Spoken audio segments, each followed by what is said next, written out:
¿Qué dice mi gente de ¿Y esto con qué se come? Llegó otro día más en este canal para prepararnos para el domingo y hoy tenemos un reto especial. Tenemos que hacer esto rápido. Me dijeron que corto, así que empezamos ya.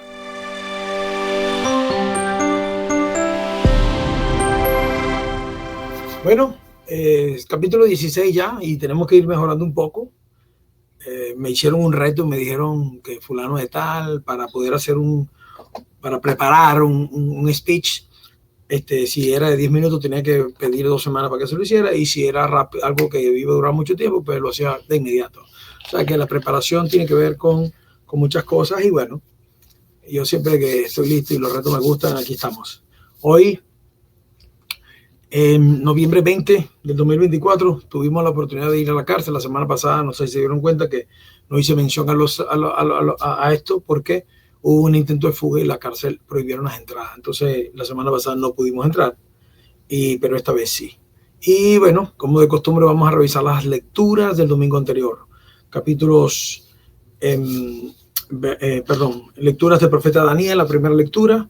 La segunda lectura, de la carta a los hebreos nuevamente. San Pablo continúa con la carta a los hebreos.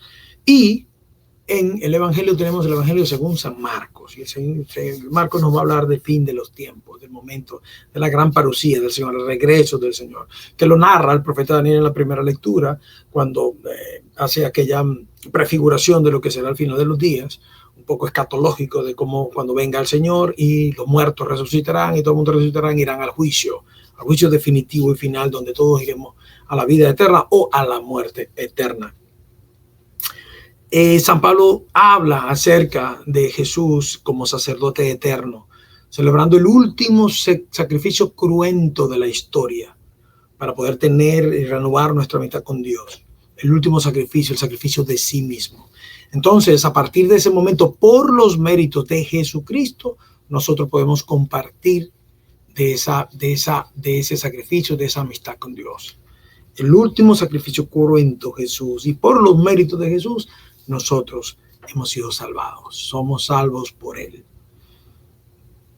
Y finalmente en el Evangelio, el Señor nos llama la atención, quiere que tengamos presente algo, que va a llegar un día en donde va a haber un juicio, donde va a acabarse todo y va a quedar nuestra alma ahí cara a cara con Él. Vamos a poder llegar a ese fin y todos vamos a ser juzgados por lo bueno y por lo malo, dice San Pablo en la carta a los Corintios. Y mucha gente se preocupa por el final de los tiempos. Yo veo mucha gente preocupada por el final de los tiempos. Amigos que dicen que hay que guardar comida, que hay que tener enlatados porque se viene algo tremendo, que se viene algo muy grande, un gran cataclismo, que el hombre va a acabar con todo y será pues el final, y que estamos viviendo esos tiempos. Yo comparto más la idea de que estamos viviendo tiempos de santidad, en donde los verdaderos hijos de Dios tienen que mostrarse, revelarse, como dice en la carta a los Romanos, capítulo 8, versículo 19, San Pablo. Sí, tenemos que revelarnos. La creación espera la revelación de los hombres de Dios. Eso lo vimos en el capítulo primero de Templos del Espíritu Santo que estamos haciendo aquí en este canal, que los invito a que lo vean también.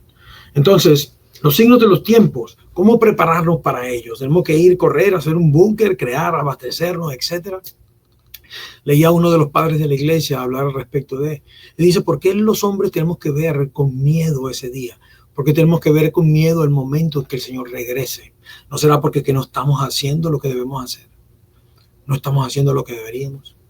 Y ahí está la clave de todo. Si recordamos, hoy el Evangelio nos habla del final de los tiempos, pero 3 semanas, desde hace 4 semanas, las últimas 3 domingos previos a el Señor nos está hablando de 3 personas, independientemente en cada evangelio. La primera, la más reciente, fue esta viuda generosa que dio todo lo que tenía, de lo que le dolía, de lo que tenía, todo lo entregó. Y esa acción de esta mujer llama la atención de Cristo. Llama la atención de Cristo.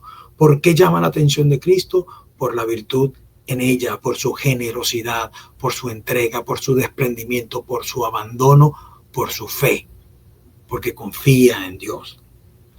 La semana antes a esto teníamos otra persona virtuosa, el maestro de la ley. Este maestro de la ley que invita a Jesús a proclamar cuáles son los mandamientos más importantes, y Jesús le responde, y luego Este complementa la idea diciendo de que el amor al prójimo, amar al prójimo como a sí mismo, reemplaza todos los sacrificios y holocaustos.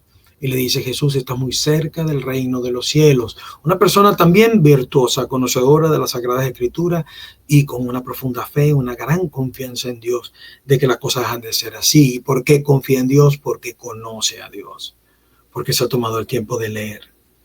Y tercera persona que nos han anunciado, del que nos ha hablado el Evangelio en las últimas semanas, fue el famoso ciego Bartimeo, parado a las afueras de Jericó, esperando pacientemente, la pasada de Cristo. Y cuando oye que es Cristo quien pasa, se levanta, empieza a gritar y deja todo, hasta que el Señor, cuando escucha los gritos del Señor, lo manda a llamar, y cuando lo manda a llamar, deja todo, se levanta y va hacia él. Una profunda fe muestra Bartimeo, una gran virtud, el despojo de todo, el abandonarse de todo, se desprende de su manto, bota todo, las limonas de la roa, etcétera, etcétera. ¿Por qué? Porque confía en el Señor, una gran virtud. Estas tres personas virtuosas logran captar la atención del Señor, logran captar la atención del Señor. Estos que viven en la virtud. Y para el fin de los tiempos, eso es lo que importa. Que nosotros, aún no importa en qué momento llegue, ni cuándo llegue, ni cómo nos encuentre, lo que tenemos que estar seguros es que nos encuentre haciendo lo que el Señor espera de nosotros, lo que debemos hacer, que estemos ejercitando la virtud.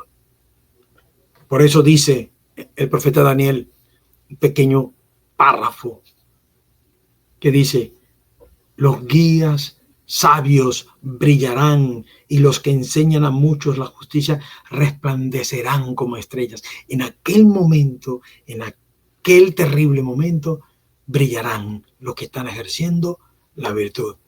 Los que están ejerciendo la virtud. Todo lo concluimos con aquella lectura de Mateo 24, del 46 al 47. Dichoso el siervo que a la venida de su Señor lo encuentra haciendo lo que éste le encargó. Así que, mi hermano, vamos a ponernos el overol de trabajo. Hay que ejercitarnos todos los días en la virtud. Hay que estar preparados, porque nadie sabe el momento, ni la hora, ni el lugar. Así que, mi hermano, Dios nos bendiga y que Dios nos agarre confesados a trabajar mucho, a hacer lo que tenemos que hacer, a llenarnos de valor y a empezar a tener una vida virtuosa. Llévatelo, Richard. Y esto con que se come se fue.